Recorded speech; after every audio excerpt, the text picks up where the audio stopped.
sorry, what was that? when they go surfing? I've never my heard. goodness. Are you My trying to Australian say people shaka bra? There you go. See, That has potential. That's California, That's the- but close enough. I At least was you're in gonna the say, right hemisphere. Only across Oh the wait, ocean. maybe not. No, definitely not. I tried to make Yeah, you feel better. you're correct. You know what? No, There's I'm sand bad in at Australia. There's geography. sand in California. You're close. I know very little because I haven't been there. So yeah, I water surfing. Yep, that is a thing. That is a thing. Things that happen That on is a water. thing. Surf. I know stuff. And on water they surf I did want to with pose a pieces question of board. to Sarah and the other hosts and chat if they wanted to jump in. Do you consider binary a language? I mean, technically it is. We got two yeses below like me. Yes. Well, okay. It's not a language, but it's not a useful language for humans. It's similar it to is the a Mark language. Lore. It's not it's not something humans use. It's similar to Mark Lore kind of, but it's an integral of how the values. It's not similar to Mark Lore. Isn't it a total value of what the thing is being put out based on the numbers that are displayed in the certain sequences? Sort of. The numbers have a value according to their place in the overall set of, I think, 8 numbers. The code. So okay. Each of those spaces has a value, and if there's a 1 in that space, then that value is added to the other values where there's 1s. And then the number that you get corresponds to a letter or number. See, so you could do that for pretty much almost every word, like every basic word in the dictionary. You could definitely pair a number. You could also do that with any other language in the dictionary. Yeah. Because that's how binary works. Exactly. But binary doesn't even need to be translated into a language. Two computers can start transmitting to each other. That's why we send messages out into space in binary. But does that make it a language if it's only like... First of all, binary cannot be spoken. No, it's not a language. It's more of a rating system. So exactly, does that make it a language? It would be kind of like Braille, wouldn't it be? Yeah. Yes, exactly. It would be kind of like Braille, and Braille is not a language. Braille is a writing system. I see. But Morse code is a language. No, Morse code is also a writing system. No, it's considered a language. Wouldn't it be a language because it's like it's a tonal, right? A language. It's a series of tones that makes phonetics. Morse code is considered a language, which now that you know that, because I knew that. Sorry, I kind of assumed you thought of that. You knew that. I've actually heard people use it before. Is considered a language, but the debate is, because I don't think I think it's still kind of ongoing on debate. Is hey, Ronan Utregres. Hey, I haven't seen you in a while, buddy. How you doing? Welcome to the stream. It's nice to see you back.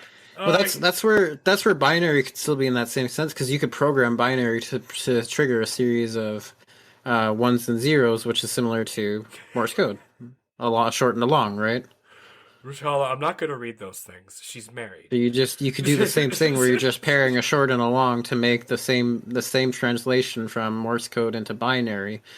So I'm looking it up, and it does not look like Morse code is considered a language. I think you might be incorrect on that.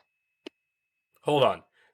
Ronan Utregres says, language, the principal method of human communication consisting of words used in a structured and conventional way and conveyed by speech, writing, and gesture. Yeah, it's just that. That's just straight up. It's a part of the definition of language. It doesn't fulfill the whole criteria, essentially.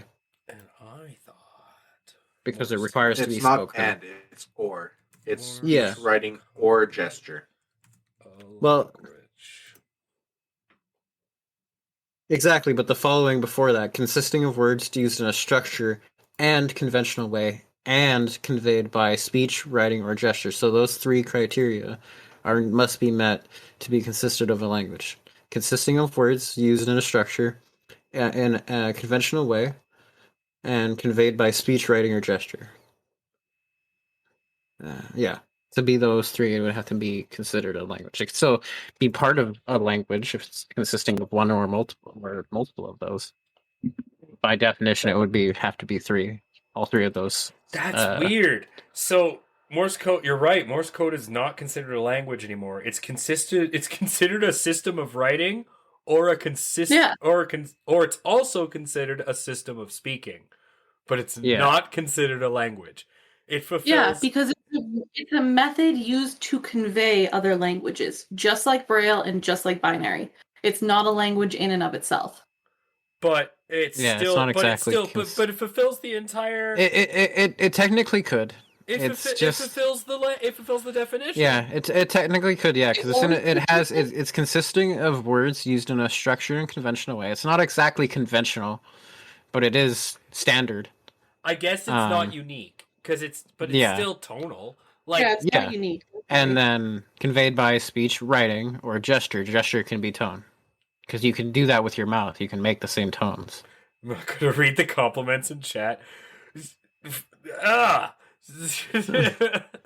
We're trying to keep things a little not Sara, so. Yeah. Rujhala says you are deliciously attractive when you speak with authority on languages. And she also says she finds smart people hot, which it must be you. So nice.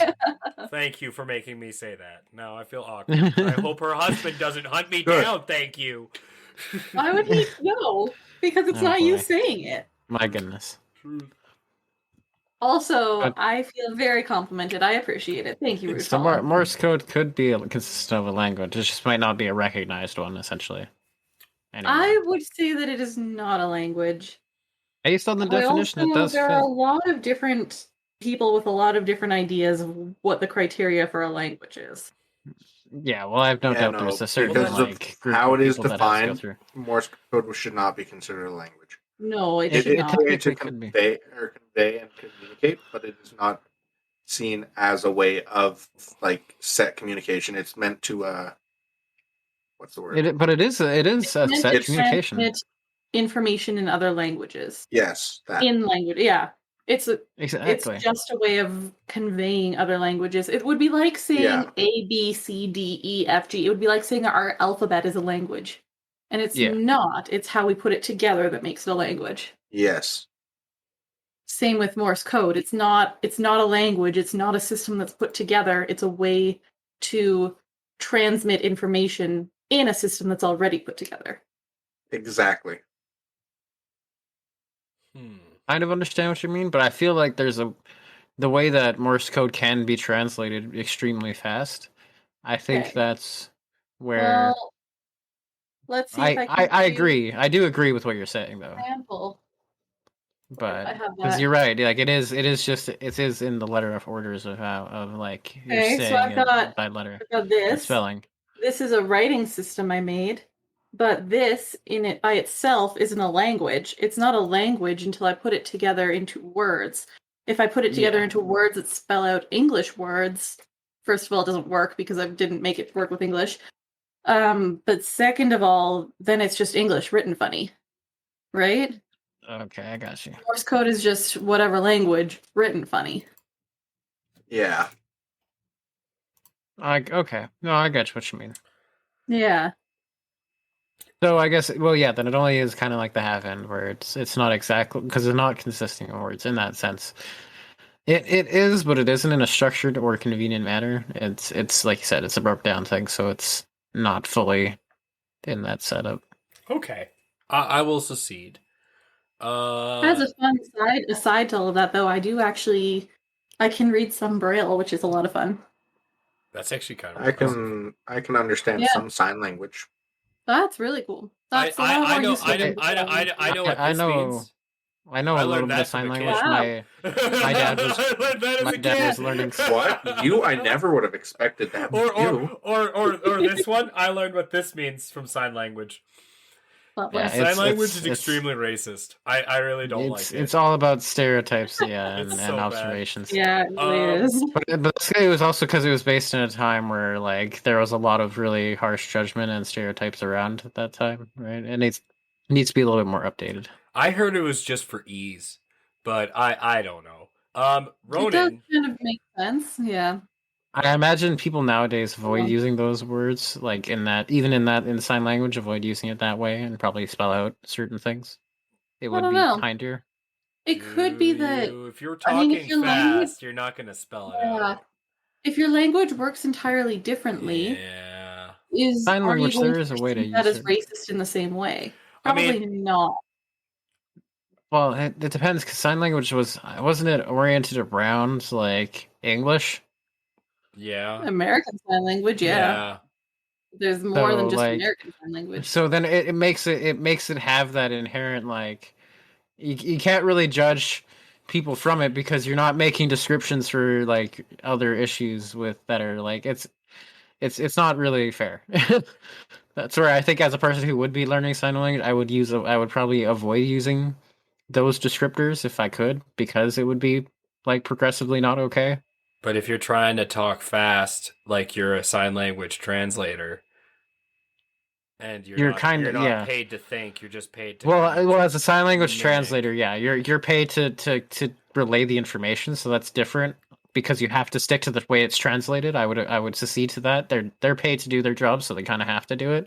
Mm-hmm. It's like when an actor says racist terms and things, it's not because they're trying to be racist. Sometimes it's portraying a movie back in the times of when, that word was okay, and you're trying to be accurate to when that time frame was, things like that, So like, obviously in a personal sense, but when you're paid to portray somebody that's being racist, and then you have to be that kind of character, or like for documentaries or for acting in movies, like you've lost me. I'm gonna be honest, man. No, I don't know what path you're walking down. You lost me. It was the line of where you're talking about where the words are invented, and you think, never mind.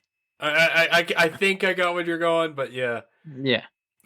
You lost me with the paid actor. At least one of us understands. Yeah, that's fine. But I think it's that impartial. It's impartial, right? Saying. It's different, right? You're paid to represent a character that somebody else has already written for you, right? Yeah. So as an interpreter, you didn't write the script. Same with an actor, you didn't write the script. I understand. But you're paid to put on that performance. You get led down the path, and then you're like, okay, well, I guess. Yeah, I don't feel like this way. I don't want to portray like this kind of personally, but it's for the ease of communication. I understand, because it's different. Yeah. Ruchala says, I have a sign name in ASL. It combines hand signs of first name and the sign for magic. Oh, that's awesome. A sign for magic? I know that sign names are like a very personal thing, and it doesn't actually necessarily have anything to do with your name. That's kind of cool. I didn't know that there was an ASL sign name. Ronan said new to me. He asked, what about C++ or Python, also cosine languages? I don't know anything about them. Oh, fuck, man. I've never heard of them. I think he's talking computer languages. Yeah, I have no idea. Okay. I got you. Isn't that mathematical? I would say, okay, because I'm going to tell you, I'm really not talking from a position of knowing anything here, because you're talking to a computers go pretty wild. Sarah, who doesn't program, at least would know more than me, because at least she's a math teacher. Yeah. they have what's called the quantum high level. I am going to say this, because I did study math theory, which is fun, actually. I hate math, but math theory is really interesting. Yeah, absolutely. The idea is, and I would say this with all kinds of computer languages and anything that derived from math. Math language is pure. It's considered one of the fundamentals of the universe. When something is proven by math with no remainders, it's a law. There's no feeling behind it. There's no emotion behind it. So math, talk about binary as old, like archaic language. It's more like math as a language is a tool. You can't understand what a mathematic problem means. Someone can put a proof for 1 + 1 = 2 in front of you, but unless you understand what it's proving, it just looks like jank in front of you. And sure, imagine how much processing power for those computers, man, that have that. And whatever symbols are used, because 1s and 0s are Arabic numbers, and obviously number systems change, but whatever systems of numbers you use at the time, or you understand to make that math problem, unless you understand the fundamentals of that math problem, you can solve it and get the right answer, but you will not understand what it is the work you're doing. And so I would then copy that definition and paste it onto different kinds of programming languages and say that it's just higher complex versions of math.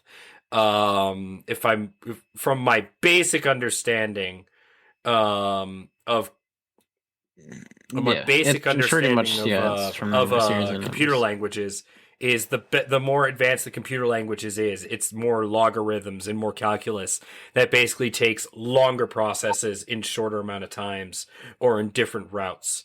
And so I would say it's kind of the same like that. To answer the thing you just said, saying just like the fundamentals of language, computer language and mathematical languages start written.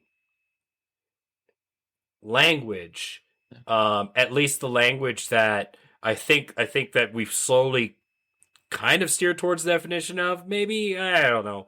But I think the real cut is that language is start as spoken, and it can have a different derived meaning of a similar thing. And I'll explain that in a second. Where you could essentially, the biggest example that I learned going to school and university is the Inuit. They have 25 different words for snow. I thought it was 32. They have a lot of words for snow. Whereas French has I don't know the exact number. Sanitary products and briefcase. But they have so many words for snow where in a mathematical language, whatever is defined as snow or whatever is registered as snow in a mathematical language, or at least I would understand it the way I understand the fundamentals of math theory is once snow is understood in math theory as this is what snow is, in other words, this is what the mathematical process is to make water is, on top of the molar mass, on top of how much you would need, on top of the state of the world around it, like in terms of its temperature, and this is what the environmental factors are. Once you've taken all that math and crunched it and boiled down snow to a number, it will be that number. As long as there's no remainder, obviously, because then you have to do more math. But this is why I fucking hate math. But computer math, man, bring that back to snow. Describe different types of snow. So therefore, if you're taking all of those things that you just listed into account, you will still end up with different numbers for snow. But they won't. They won't be as specific as language. They won't have the meaning. They won't carry a meaning. They'll just be. Well, it depends. They could. They could if you but like I said, it's a level of understanding, and it's still math. There's no feeling. There's no. The thing about math that makes it there's no feeling, but you don't need feeling to describe the difference between wet, slushy snow and like cold, soft snow. Yeah, right? It's a series of density. But you need feeling to describe snow that is light but slightly packed so you can walk on versus snow that is heavy but is in a place where the Arctic tundra is a thing. It's kind of important to know that it is important to know that. And there's emotion. There's emotion and feeling behind language too. I can say snow, the word snow 15 different ways, and it would have different meanings worded in my inflection, where you can't have that with a mathematical language. At least I think so. Ronan, this is what I was kind of like trying to bring back to, like there's quantum computers and things that are being kind of like worked on right now, where they already have mathematics and things that are already going on. So with like the idea of what languages AI could be speaking, it could be a series of tones, it's a series of math, it's a series of, could be a number of different things. It could, honestly, if you've seen some of the series like upgrades, it's literally could be English. Let's back up. And Ronan they already have Turing tests. Can we back up so we can tell the audience what we're asking? I already asked it. I was part of what I said. I didn't hear you say it, but I was just you can't go ahead. I didn't repeat the verbatim. You were too quick. I synopsis. I had no idea what the question was. Yeah, it's neither did I. That's why you're so quick. I said what languages AI would speak or write with, and I said I talked about how. Oh my goodness! What languages would AI speak or write with? Yes, and this is where I was trying to bring back to quantum computers, which have been made to be made. It's essentially a brain that can process equations to a quantum level, which is exponentially ridiculous. And to put that into a series of a essentially a robot, which is AI, give it a personality, and they already have essentially an AI going on. They have, I think it was in Afghanistan, the first AI officially recognized to get citizenship. And like they had I don't know if they passed the Turing test or not, but which is essentially a test to determine if humans can identify an AI from another person or not. No, and if an AI can truly identify itself. Oh, that's what it was. Yeah. Yeah. If you played Detroit Become Human, I'm a big gamer nerd. It's the whole concept theory of this. I'm gonna back you up discussion. A bit. The Afghani thing was a hoax. Just so you know. She's a real thing. No, that was. I've seen the pictures and like it's going on. You look it up in Snopes, man. Just so you know. But I've literally seen the videos of them with it too. On something that you were on that did happen, I believe last year or 2 years ago. I encourage those to check it out themselves. They had I mean, look it up. Ronan says her name is Sophie, so go look it up. Yeah, Sophie, yeah. I've seen the videos of her. I saw an article about like the actual real discussion, and I don't know if she's actually an AI. She could just be a robot. What I do know is a couple of years ago, or maybe it was last year, they had two AIs that they actually let talk to each other. You can look it up. This is posted online. I think I had heard about this, yeah. They talked to each other for a total of 10 minutes. And I believe and the point was after about 4 or 5 minutes of talking, eventually the AI, actually both of them had created their own language that only they understood. Oh, yeah. So that they could talk to each other faster. Because the languages that they had been given to use and the mathematics they were using was not good enough. And so within minutes, these two AI started communicating and they created their own language, and the communications became so fast and so in depth that the scientists who were monitoring it just pulled the plug because they couldn't understand anymore. They couldn't understand what they were sharing. They couldn't understand what they were saying. They had to basically answer your question, Ronan. An AI by itself, from what we've observed and what I've read, is they will not create their own language. But once an AI goes online, it still won't. But once it meets another AI, once it meets another true intelligence, and they start communicating at the same level, that's when you have the exponential increase in intelligence. I believe it's called there's an actual name for it. Lunatic. Okay. Coolest term you'll learn today, anyone who's listening to the stream or watching right now. When an AI hits a point where its intelligence is unfathomable, it's gaining information so fast there's no way to keep up, it is called lunatic. That is the scariest thing for people working on AI is an AI going. I believe that term was coined by Isaac Asimov too. The worry of that AI would become so deadly, it would become the Skynet. Yeah, it'd be on. Elon Musk talks about it too, and I don't. It's not orbital children. It's a very serious theory, man. It would be. We would be literally in their way of whatever they were trying to evolve. Okay. If any, like for an AI to get to that point, if we hampered their evolution in the slightest, they would no doubt wipe us out without a hesitance. No, they just leave. If they could, if they couldn't leave, they would absolutely leave. Path of least resistance. Easy. But if we were in the way, well, because it's like when you're trying to be in the way? repave. I don't know. You just if they perceive it that way. You shoot a fucking nuke and load yourself onto it out into the fucking universe. You're gone. That ends up being another series of exponentials for them. It's a hard thing to process, but it's true because then they're gonna end up where, and then they have to start fundamentally rebuilding when they already have a building block that's been set up on this home space station, essentially, right? That's so dumb. No, every version of if you're out there and you think that AI is going to destroy the world, no, I don't think AI is going to destroy the world. Least resistance. But it's a very possible theory. They would just leave. It is possible. I agree. I would hope so. You're but more it is likely to get that kind of scenario if robots en masse became sentient. Oh yeah. That's where the problem is if you look at Isaac Asimov's teaching about robots. Yeah, if it was just a mind online, he really talks about how if you have AI, it is better to have a few than a lot.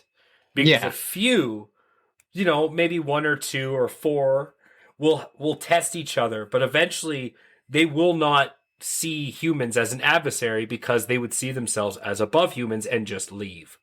Because if there's one, they have infinity to live. So why spend their time here dealing with humans? Go find a planet that's uninhabitable to humans and start reproducing.